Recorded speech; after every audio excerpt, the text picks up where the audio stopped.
A ver, ¿y si por un momento dejamos de lado la fe, o la falta de ella, y miramos la Biblia como lo que es? ¿Un documento antiguo? ¿Podríamos ponerlo bajo el microscopio de la historia? ¿Nos encontraremos con un mito muy bien contado? ¿O hay algo más? Pues eso es justo lo que vamos a investigar, siguiendo las pistas que nos da el material de origen para intentar aclarar esta pregunta.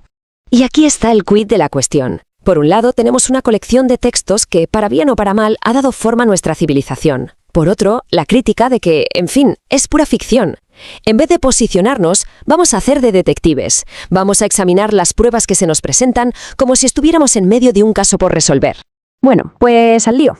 Para saber si un texto de hace miles de años es de fiar, no podemos basarnos en opiniones. Necesitamos un método, una manera objetiva de ponerlo a prueba. Así que vamos a seguir el mismo proceso que seguiría cualquier historiador, basándonos en la metodología que se usa para analizar fuentes antiguas. Normalmente la gente se divide en dos bandos, ¿no? Los que ven la Biblia como un conjunto de mitos y los que la defienden como un documento histórico. Lo interesante del material que analizamos es que argumenta que la idea del mito empieza a tambalearse cuando aplicamos las mismas herramientas históricas que usamos sin pestañear para otros textos de la antigüedad. Empecemos por la primera prueba, la más física. Por un momento vamos a olvidarnos de lo que dicen los textos y a centrarnos en los papeles, por así decirlo, los manuscritos que han llegado hasta hoy.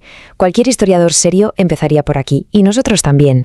Esta es nuestra herramienta fundamental, el test bibliográfico. Es el estándar de oro para evaluar cualquier texto antiguo y se fija en dos cosas muy sencillas. Primero, ¿cuántas copias a mano tenemos de ese texto? Y segundo, ¿cuánto tiempo pasó entre que se escribió el original y la copia más antigua que hemos encontrado? Ojo, que esto no es teología, ¿eh? Esto es ciencia histórica pura y dura. Y ahora viene lo bueno, la comparación. Fijaos en Platón, uno de los pilares del pensamiento occidental. De él tenemos unas 210 copias, y la más antigua es de 1200 años después de su muerte. O César, con apenas 10 copias y un salto de casi 1000 años. Y ahora comparemos eso con el Nuevo Testamento. Más de 25.000 manuscritos, y algunos a solo unas décadas del original. La diferencia es sencillamente abismal. Este gráfico lo dice todo, ¿verdad? Es que la barra del Nuevo Testamento se sale de la escala. Comparada con la Ilíada de Homero, que es el segundo texto antiguo mejor conservado, la diferencia ya es brutal. Y las obras de Platón, bueno, parecen diminutas a su lado. Desde un punto de vista puramente documental, no hay nada que se le parezca en todo el mundo antiguo. Pero claro, la cantidad no lo es todo. ¿Y qué pasa con la fiabilidad de esas copias? Pues la crítica textual nos dice que el Nuevo Testamento tiene una pureza del 99,5%. La mayoría de errores son tonterías, como faltas de ortografía o cambiar el orden de dos palabras, cosas que no alteran el significado. Solo unas 40 líneas están realmente en duda. Si lo comparamos con las 764 de la Ilíada, es una pasada.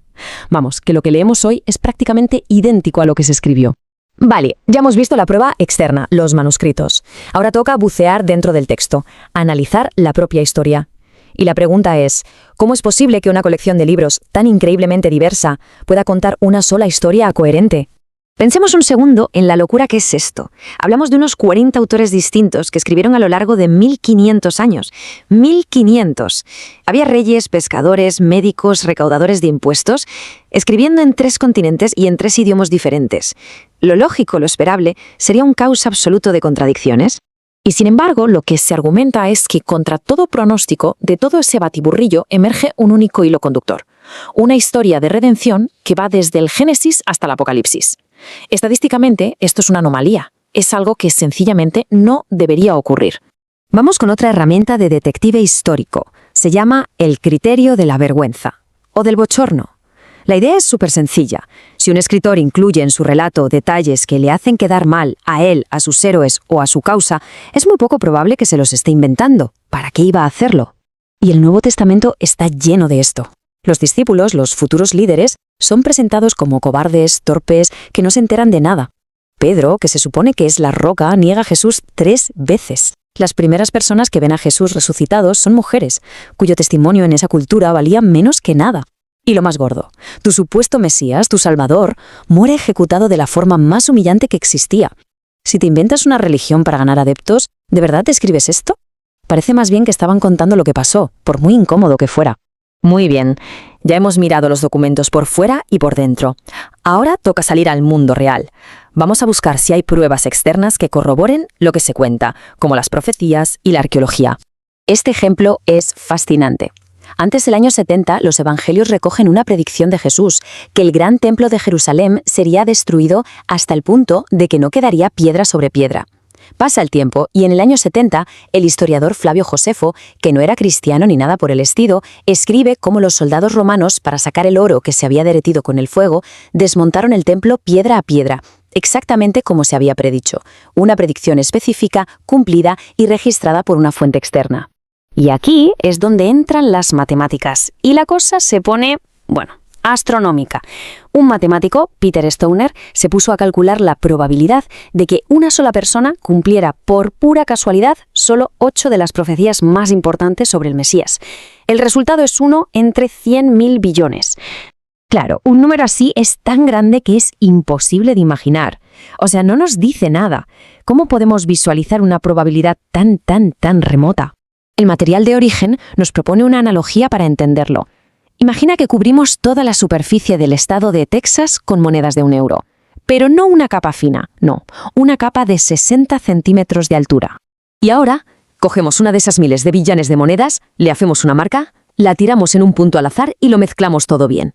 Pues la probabilidad de cumplir esas 8 profecías por casualidad es la misma que la de una persona con los ojos vendados que se pasea por todo Texas y al primer intento coge la moneda marcada. El argumento es que el azar simplemente no parece una explicación razonable. Y mientras, la arqueología, pala en mano, no para de encontrar cosas. Durante siglos, muchos historiadores pensaban que el rey David era un personaje de leyenda, hasta que en 1993, ¡zas!, aparece la estela de Tel Dan, que menciona explícitamente la casa de David. Luego, la piedra de Pilato, que confirma el nombre y el cargo exacto de Poncio Pilato. Y más recientemente, en 2004, se encontró el estanque de Siloé, el lugar exacto de un milagro que se cuenta en el Evangelio de Juan. Cada descubrimiento va poniendo un ladrillo más, anclando el relato a la historia real. Todo esto nos lleva a la conclusión de la investigación, que se centra en una pregunta clave sobre los estándares que usamos para juzgar la historia. Y aquí llegamos al meollo del argumento final. Se afirma que el escéptico que rechaza la Biblia por falta de pruebas a menudo está aplicando un doble rasero. Es decir, que se le exige a este libro un nivel de evidencia que no se le pide a ningún otro documento de la antigüedad. El caso de Sócrates es el ejemplo perfecto. No tenemos ni una sola línea escrita por él. Nada. Todo lo que sabemos nos llega a través de sus alumnos, como Platón, que escribieron décadas después de su muerte. Y sin embargo, nadie en su sano juicio duda de que Sócrates existió.